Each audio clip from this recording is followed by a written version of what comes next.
Welcome to star classes. I am Sarwan.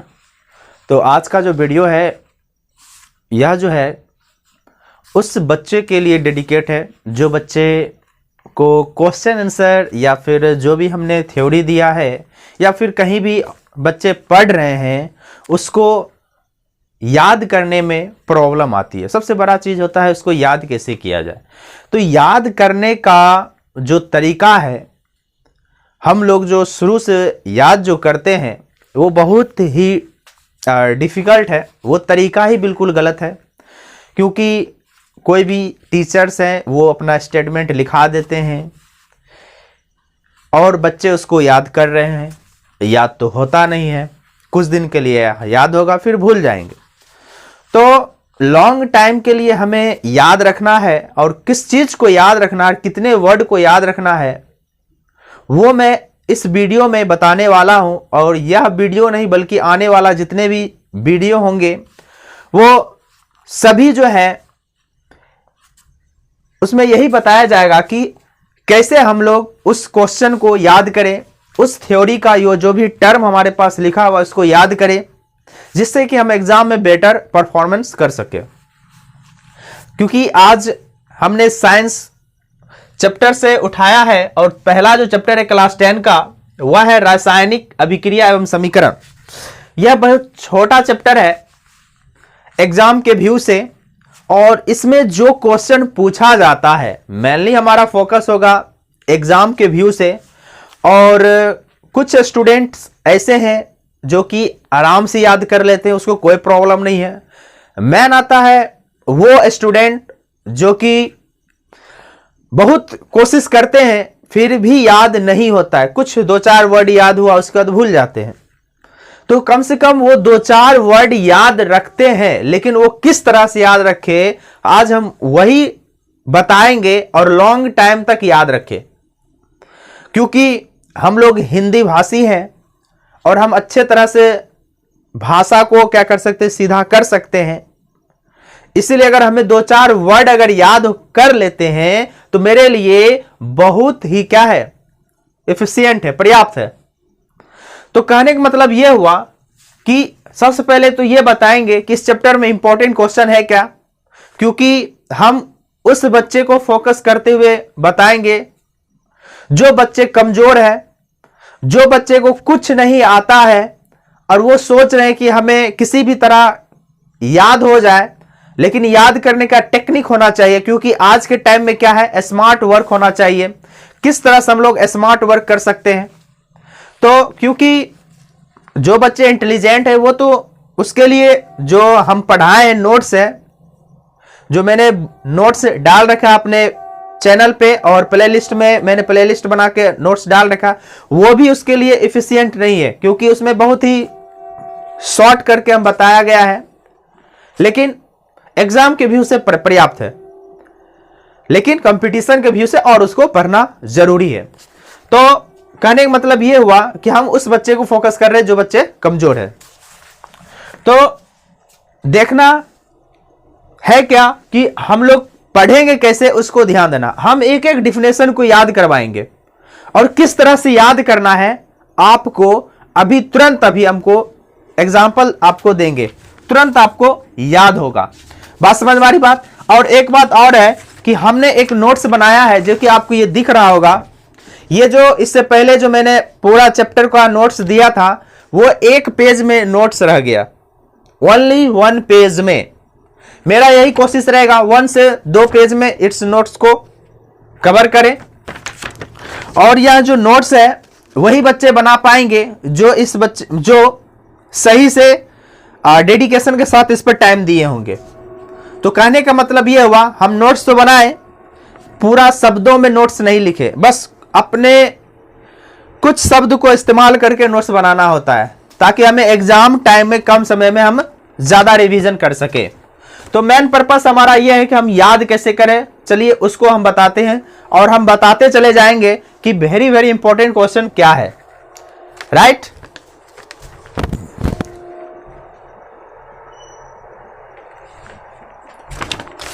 चलिए यहां पर हमारे पास पहला जो पॉइंट आता है रासायनिक अभिक्रिया। ठीक है, वहां पर हम लिखते चले जाएंगे इस टॉपिक में, ठीक है, क्योंकि ये चैप्टर का नाम है रासायनिक अभिक्रिया। तो रासायनिक अभिक्रिया क्या होता है इसके बारे में हमें जानकारी होना चाहिए। तो हम एक एक करके बताएंगे, ज्यादा टाइम लेंगे नहीं। रासायनिक अभिक्रिया,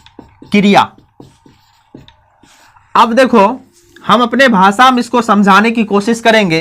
तो रासायनिक अभिक्रिया क्या होता है, जब एकल पदार्थ यानी कि कोई एक पदार्थ होता है, पदार्थ तो समझ रहे हो, तो पदार्थ क्या होता है, जब कोई पदार्थ एक हो या एक से अधिक हो, किसी के साथ क्या कर ले, किसी के साथ अभिक्रिया करे यानी क्रिया करे, तो उससे बनने वाले एक नए पदार्थ, ठीक है, उससे बनने वाले नए पदार्थ को हम रासायनिक अभिक्रिया कहेंगे।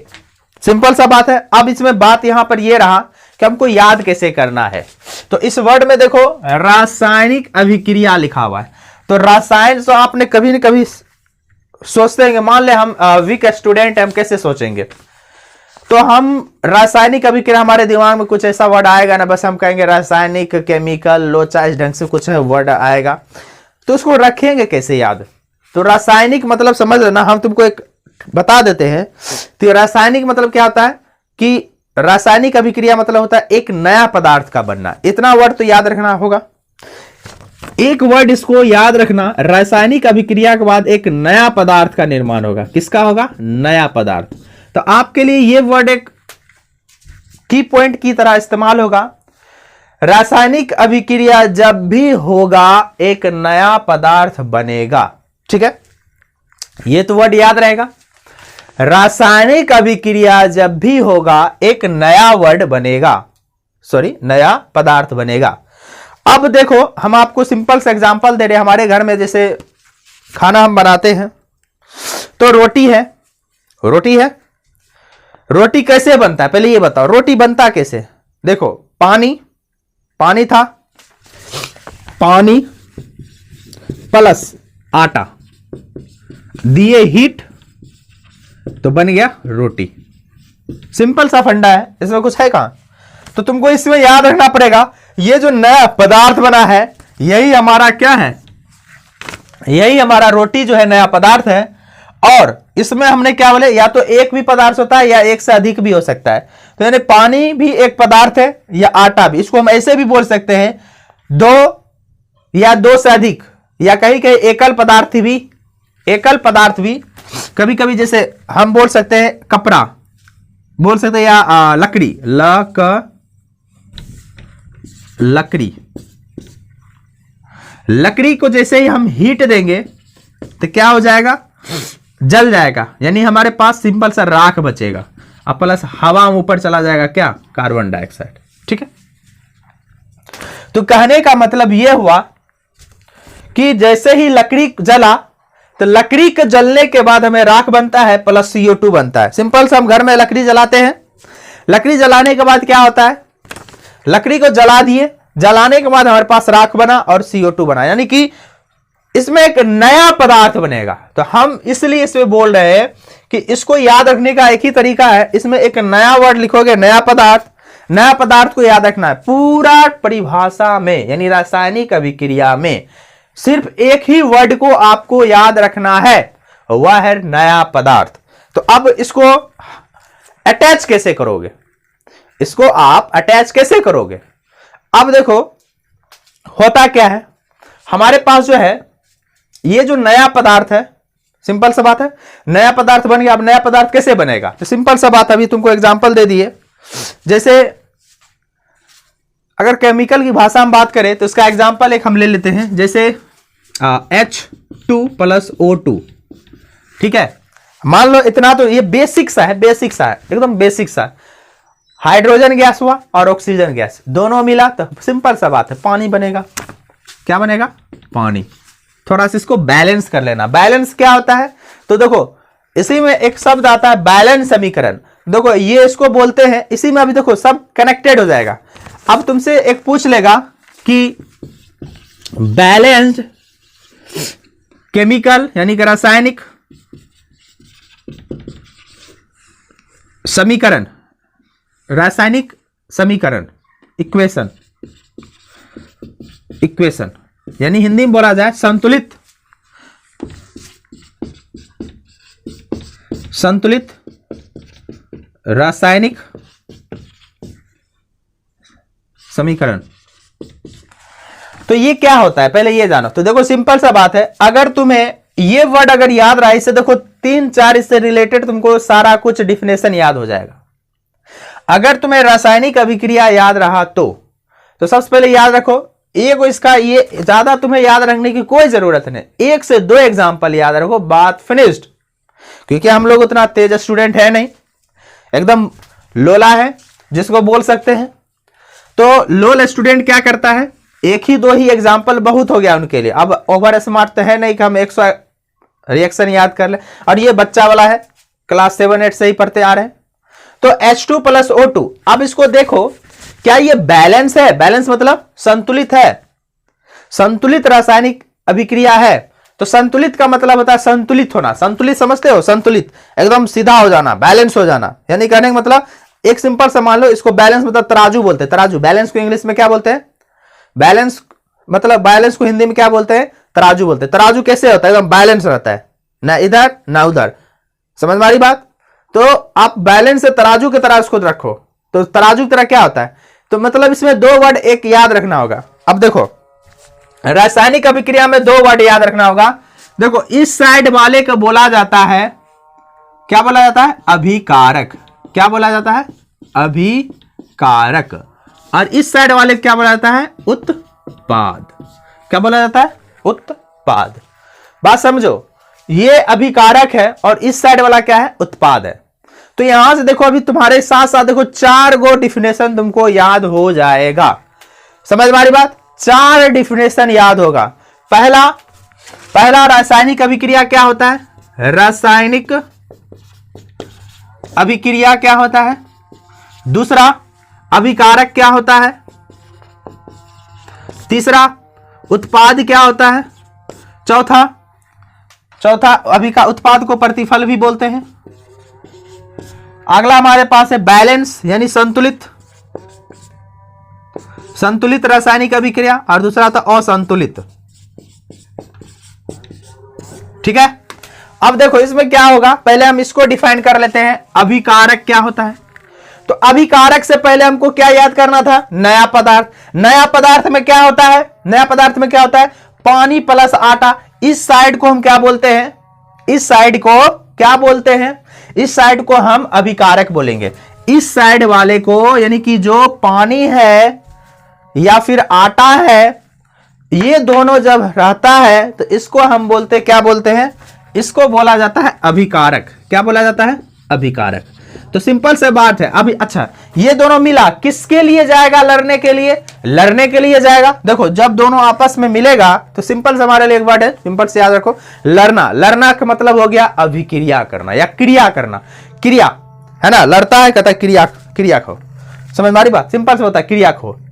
ठीक है, तो हमारे भाषा में क्रिया मतलब होता है क्रिया खो, मतलब जब आपस में ज्यादा लड़ाई करता है, झगड़ा करता है, तो बोलता है तुम ये चीज नहीं बोले, तुम ये चीज नहीं बोले, तो उसमें बोलता है क्रिया खाओ।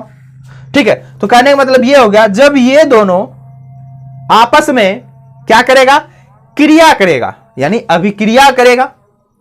तो सिंपल सा बात है, इधर वाला क्या बोलेंगे, जो पदार्थ, एक वर्ड याद रखना होगा एक और, जो पदार्थ क्या किया जाता है, जो पदार्थ अभिक्रिया में भाग लेता है। सिंपल सा बात है, भाग लेना समझ में रहे हो ना, हम लड़ाई करने के लिए भाग ले रहे हैं। समझ में आ रही बात, यानी अभिक्रिया मतलब क्या हुआ, अभिक्रिया मेरे शब्दों में क्या मतलब, अभिक्रिया मतलब लड़ाई। अभिक्रिया मतलब लड़ाई, दोनों लड़ाई करेगा, क्योंकि अभिक्रिया मतलब तो दोनों को लड़ना। अगर हम बात करें पानी प्लस आटा और ये हमारे पास क्या है, सिंपल सा बात है, अभिकारक होता है। तो इसको बोलेंगे कैसे अपने शब्दों में, तो अभिकारक से याद रखोगे। अच्छा सर बोले थे पदार्थ, ओके, तो पदार्थ मतलब क्या होता है, तो पदार्थ तो होता ही है, लेकिन पदार्थ करेगा क्या, लड़ेगा। और लड़ना मतलब क्या होता है, हम सबको बताए, अभिक्रिया होता है। सिंपल सा बात है। तो डिफाइन कैसे करोगे, सिंपल सा बात है, कि वह पदार्थ या वैसा पदार्थ या पदार्थ जो अभिक्रिया में भाग लेता हो, क्या करता हो, लड़ने के लिए भाग लेता हो, उसे हम अभिकारक कहेंगे। जैसे एग्जांपल लिख लोगे H2 + O2, यस इक्वेशन लिख दोगे, एक ही इक्वेशन सभी जगह काम करेगा, देख लेना। दूसरा हमारा होता है, अब क्या हुआ, लड़ाई कर लिया, लड़ाई करने के बाद क्या होता है, ठंडा हो जाना, यानी अब रिलैक्स हो गया, यानी कि अब जो नया पदार्थ बना है अभिक्रिया के बाद क्या बना, नया पदार्थ, उसको क्या बोलते हैं, उत्पाद बोलते हैं। सिंपल सा डिफिनेशन है, ज्यादा इसमें कुछ है नहीं। रासायनिक अभिक्रिया क्या होता है, तो रासायनिक अभिक्रिया होता है कि जब दो या दो से अधिक पदार्थ क्या होता है, आपस में क्या होता है, क्रिया करने के बाद एक नया भिन्न वाला एक नया पदार्थ बनाता है, उसे ही रासायनिक अभिक्रिया कहते हैं। परिभाषा एग्जांपल दे देना, H2 + O2 एक H2O बना दिया, यही तुम्हारा एग्जांपल चलेगा। कोई दिक्कत, एनी प्रॉब्लम, कोई दिक्कत नहीं। यहां आता है संतुलित रासायनिक अभिक्रिया। तो संतुलित में क्या आता है, दोनों तरफ जो होता है अभिकारक और उत्पाद, अभिकारक और उत्पाद अगर आपस में क्या हो, अगर आपस में क्या हो, बराबर नहीं हो, तो उसे बोलेंगे असंतुलित अभिक्रिया। अगर ये दोनों आपस में बराबर हो तो उसे बोलते हैं संतुलित रासायनिक अभिक्रिया। फंडा खत्म। आई थिंक आपको यहां कोई प्रॉब्लम नहीं होगा, यहां तक आराम से याद हो गया होगा। याद हुआ, बोलो।